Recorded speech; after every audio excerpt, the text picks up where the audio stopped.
नमस्कार, मैं हूं वसी ज़ैदी और आपका स्वागत है आपकी बात में। एक बड़ा अच्छा शेर याद आता है कि कोई हमसफ़र होना, कोई रहनुमा होना, मेरे हिस्से में कहाँ तुम सा निगहबा होना, और भेड़िए रहते हों जहाँ आदमी की शक्ल में, बहुत बड़ी बात है वहाँ एक इंसान होना। पर्यावरण के लिहाज से अगर उत्तराखंड की बातचीत की जाती है तो उत्तराखंड जो पर्यावरण के लिए, जिसे राजनेता भी कहते हैं कि शीर्ष है, माथा है वो देश का, लेकिन बावजूद इसके यहाँ से इतने सारे लोग निकले और उस पर्यावरण की जिम्मेदारी शायद उठाने के लिए कोई तैयार नहीं हुआ। कुछ ऐसे लोग थे जो जिम्मेदारी को समझकर चले, और एक ऐसे ही हैं कि छोटे से कस्बे से निकले डॉक्टर अनिल जोशी जी, हैस्को के संचालक, पद्मश्री। और पर्यावरण के लिहाज से अगर बातचीत की जाती है तो अनिल जोशी जी का नाम उत्तराखंड में सबसे पहले लिया जाता है, देश में सबसे पहले लिया जाता है। सीधे बातचीत करते हैं, मेरे साथ मौजूद है डॉक्टर साहब। स्वागत है आपका नेटवर्क 10 में।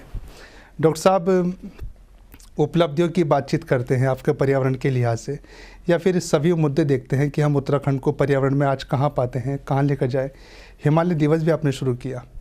क्या आपको लगता है कि एक छोटे से कस्बे से निकले डॉक्टर साहब, पूरे देश के अंदर पहचान बनाई, दुनिया के अंदर पहचान बनाई, पर्यावरण के लिहाज से उत्तराखंड का नाम रोशन किया, आज आप कहाँ पाते हैं जब हम आज उत्तराखंड में पर्यावरण की बात करते हैं? देखिए, मुझे लगता है कि मुझे अफसोस नहीं होता। मैं अध्यापक था, मैं एक कॉलेज में पढ़ाता था, वनस्पति मेरा विषय था। तो तब क्योंकि मैं गांव में पैदा हुआ, मैंने अपने गांव, घर, परिवार को बहुत नज़दीकी से इस रूप में भी देखा था कि हमारा जीवन स्तर क्या है, और उसकी तुलना में अक्सर करता था कि औरों के जीवन स्तर से जहाँ जहाँ मेरी नज़र जा सकती थी, तो मुझे लगता था बहुत अंतर है। उसका बड़ा अंतर का बहुत बड़ा कारण शायद ये था कि हम अपने संसाधनों के बारे में बहुत रूप से परिचित नहीं थे, और उसका बहुत बड़ा कारण ये भी था कि हमें मालूम ही नहीं था कि जिन संसाधनों को आज हम कुछ नहीं समझते, वो देश की एक बहुत बड़ी आय का जरिया भी है। तो तब ये लगता था ऐसा क्यों हो। वो सीधा सा प्रश्न उत्तर हमारे पास था। विज्ञान, तकनीकी, पर्यावरण, इन सब को जोड़ करके हमने स्थानीय रूप से नहीं देखा, और यही कारण है हम पिछड़ गए। देश के गांव पिछड़ गए, उत्तराखंड या पहाड़ पिछड़ गए, और दूसरों ने ज़्यादा बड़ी बाजी। 2-3 लोगों ने जिम्मेदारी निभाई, उसमें आप भी शामिल थे। लेकिन आज की अगर मैं बात करता हूँ, एक लंबे समय से आप भी आवाज़ उठा रहे हैं पर्यावरण की, आज के वक्त 2014 में हम कहाँ देखते हैं पर्यावरण? निश्चित रूप से देखिए, आज एक तो बात है कि सरकारें मजबूर हैं पर्यावरण को समझने के लिए और देखने के लिए। वो अब अनदेखी नहीं कर सकते, और क्योंकि घटनाओं के बाद, एक से एक त्रासदी के बाद, कम से कम आज वो बात तो तय है कि लोग इस बात को महसूस करने लगे हैं जो हम लगातार 2 दशकों से बोलते चले आ रहे हैं। एक तो मैं ये समझता हूं कि इस बात को दर्ज करने में हम सफल हैं कि जो हमने हमेशा बोला है, हवा, मिट्टी, जंगल, पानी और लोग मिला करके पर्यावरण बनता है, इसके बारे में चिंतित हो। एक बड़ी बात। दूसरी बात यह, लोगों का ध्यान ये खींचा गया है कि सब कुछ होगा आपके पास धन होगा, आप पे गाड़ी होगी, आप पे मकान होगा, लेकिन हवा नहीं होगी, मिट्टी नहीं होगा, पानी नहीं होगा, तो जीवन नहीं होगा, सब धरे के धरे रह जाएंगे। ये बात समझाने में कुछ हद तक हम सफल हुए, और वो तमाम मुद्दे जो कि हर आदमी को, हर व्यक्ति को दायित्व समझाया जाए उसको, कि उसका दायित्व पर्यावरण के प्रति है, इकोलॉजी के प्रति है। ये कुछ बातें बन गई हैं पिछले 2 दशकों से, और मैं समझता हूं कि जब हमने ये निर्णय लिया था कि मैंने खुद नौकरी को त्यागने का, और यह बात कहने की कोशिश की थी कि हम किस तरह से एक ऐसा मंच बने जहां जिसका एक हिस्सा सरकार को उसकी नीति के बारे में समझाने की बात कर सके, दूसरा वो तमाम लोगों को जो कहीं ना कहीं अनदेखे हैं, मैं गांव के परिप्रेक्ष्य में बोल रहा हूं, उनको उनके साथ जोड़ने का, और दोनों तरफ के लिए एक सामाजिक मंच तैयार करने की बात में हमने किया, और हम काफ़ी सफल भी हुए हैं। मुझे लगता है कि आज को देश की सरकार हो या राज्य की सरकारें हो, आज इस बात को तो स्वीकारना उनकी बाध्यता है। स्वीकारने तो एक वो नहीं है ना सोल्यूशन। हम सोल्यूशन की बात करते हैं। आज आप खुद देखिए, इको सेंसिटिव जोन के नाम पर उत्तराखंड वालों को बेवकूफ़ बनाया जाता है। इको सेंसिटिव जोन होगा, विकास नहीं होगा, विकास होगा तो फिर पर्यावरण नहीं होगा। एक जो तालमेल नहीं हो, तालमेल की कमी, फिर बाहर से आके लोग यहाँ पर बैठते हैं, धरना प्रदर्शन करते हैं, पर्यावरण के नाम पर बेवकूफ़ बनाते हैं। तो सब मुद्दे भी तो हैं। देखिए, एक बात और आप समझिए, सबसे बड़ी बात यह होती है, क्योंकि ये सारी बातें कहां पे जाती हैं कि अगर एक बड़ा भारी समूह या तमाम लोग मिलकर के जब उस बात को समझते हैं और जब तक वो पॉलिटिकल इश्यू नहीं बने, अगर वो बड़ा स्थानीय मुद्दा बना हुआ है, उदाहरण के लिए ये राज्य जब मांगा गया था, इसकी बड़ी मांग का एक हिस्सा था कि ये इकोलॉजिकल स्टेट है, सेंसिटिव स्टेट है, दूर दराज के हैं, और इसको हर आदमी ने स्वीकारते हुए घर से जुलूस के रूप में निकली थी, महिलाएं निकली थी और ये राज्य बना। प्रश्न ये है कि जो ये छोटी छोटी लड़ाइयां टुकड़ों में हैं हमारी, ये निश्चित रूप से इसको एक पॉलिटिकल मूव देंगी। निश्चित रूप से हर विधानसभा के जो ये चुन के आए हुए हमारे प्रतिनिधि हैं, इन्हें बाध्य करने की आवश्यकता, और ये तब संभव होगा कि छोटी छोटी कोशिशों को नकार नहीं सकते, ये प्रेशर बिल्डिंग का काम करती हैं। और हमारा मानना है कि आने वाले समय में निश्चित रूप से, अब आपने जैसे इको सेंसिटिव जोन की बात की है, उसका एक हिस्सा बड़ा महत्वपूर्ण था कि साहब इकोलॉजिकली सेंसिटिव है, लेकिन वहीं दूसरी तरफ वो नकार दिया वो आम आदमी जिसको हमने पहले भी नकारा है। फॉरेस्ट एक्ट आ गया हमारे यहाँ, 1982 में आया, हमारे कई चीजें छीन ली गई। मैंने तो विरोध किया है इको जोन्स का, मैंने कहा एक ऐसा इको जोन जो फिर हमारे कुछ अधिकारों को छीन ले, हमें तो स्वीकार नहीं है, पर उस पर भी बहस जारी है। तो अभी प्रश्न यह है कि सरकार कम से कम एक बात को सोचने के लिए बाध्य की जानी चाहिए कि हमारी परिस्थितियां और देश की परिस्थितियां, मैं तो पूरे देश के परिप्रेक्ष्य में कहना चाहता हूं, सारी नदियां सूख गई देश की।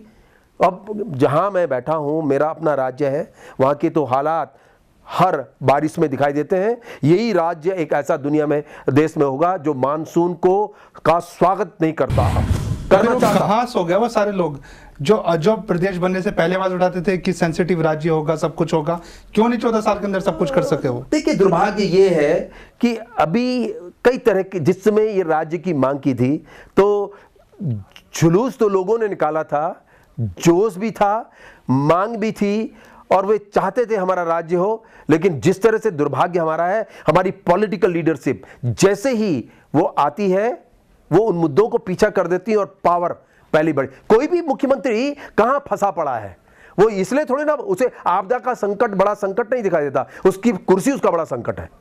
तो जब तक ये चलता रहेगा तो मेरा अपना सोचना है कि मुद्दे अपनी जगह हैं, फिसलते भी जा रहे हैं, खराब भी होते जा रहे हैं, लेकिन जो हमारी लीडरशिप है उस लीडरशिप को सुधारने की पहली आवश्यकता है। और वो तब बनेगा जब एक रफ्तार से, एक कोने से और दूसरे कोने तक सबके सब लोग एक नई विचारधारा से खड़े नहीं होंगे, जैसे आज से 14 साल पहले उत्तराखंड राज्य के लिए उतर गए थे। मगर जोशी जी, आप अच्छी तरह उत्तराखंड के नेताओं को जानते हैं, इसी प्रदेश के अंदर जन्मे हैं, यही परिस्थिति देखी है, इसी दुर्गम क्षेत्र से बिलोंग भी करते हैं। लेकिन है काइंडी तिवारी जी क्या इसके नहीं थे?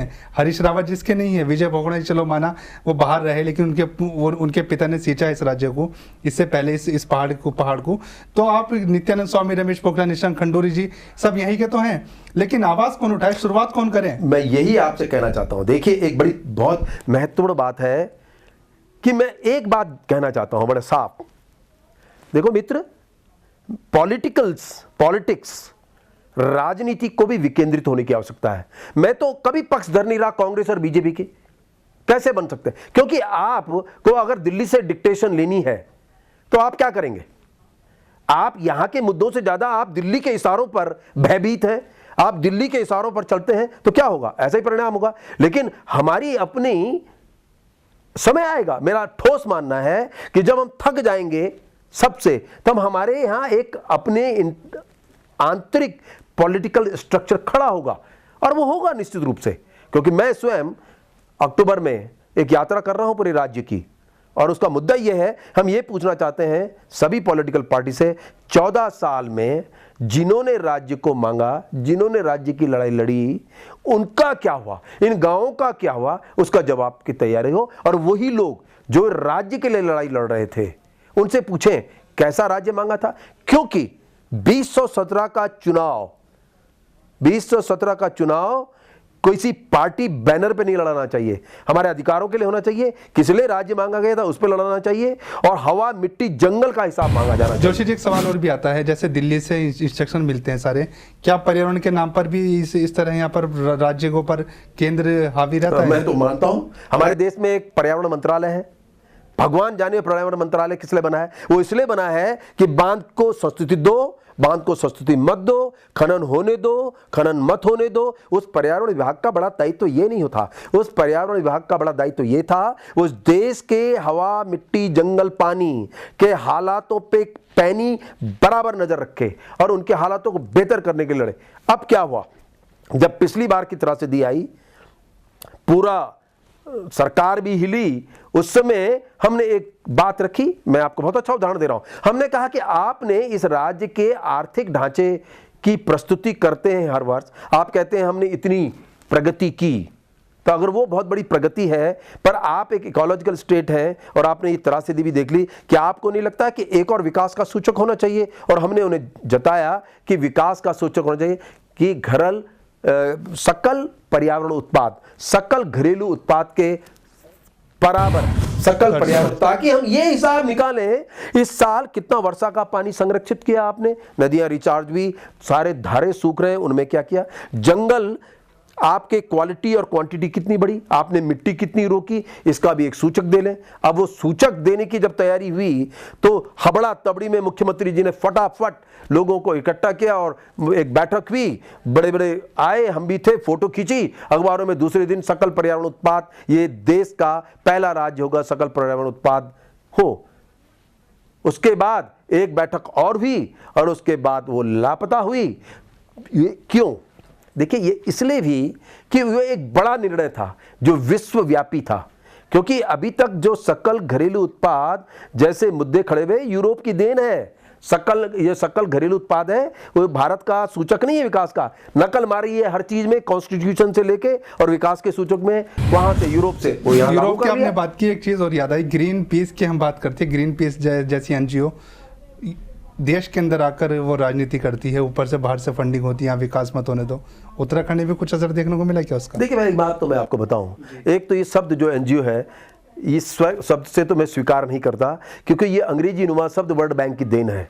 ये गांधी के स्वैच्छिक आंदोलन पर हमला है, क्योंकि गांधी ने स्वैच्छिकता का परिभाषा क्या तय की थी, आप अपने सुखों को त्याग करते हुए, अपनी आवश्यकताओं को त्याग करते हुए सेवा करें।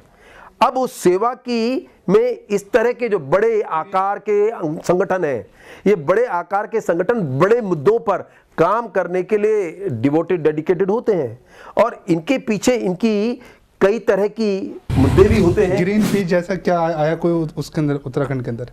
मेरी नॉलेज में नहीं है, लेकिन ग्रीन पीस जैसे संगठन उन जगहों में ज़्यादा काम करते हैं जिन संगठनों में जैसे जीएम फूड के लिए काम करते हैं, कहीं पे एनर्जी का जैसे न्यूक्लियर एनर्जी है, ऐसे के बीच में काम करते हैं। देखिए, वैचारिक दृष्टि से हम अंतर्राष्ट्रीय किसी विचार को नकार नहीं सकते, नकारना भी नहीं चाहिए, लेकिन हाँ, उसकी जो रणनीति होनी चाहिए वो जितनी स्थानीय होगी उसमें उतना अपनापन होगा। तो ये तो मैं स्वीकारता हूं कि हमारी अगर समस्या है, हमारे मुद्दे हैं, वो ज़्यादा बेहतर है कि हम उनको लड़ें, हम आगे बढ़ें।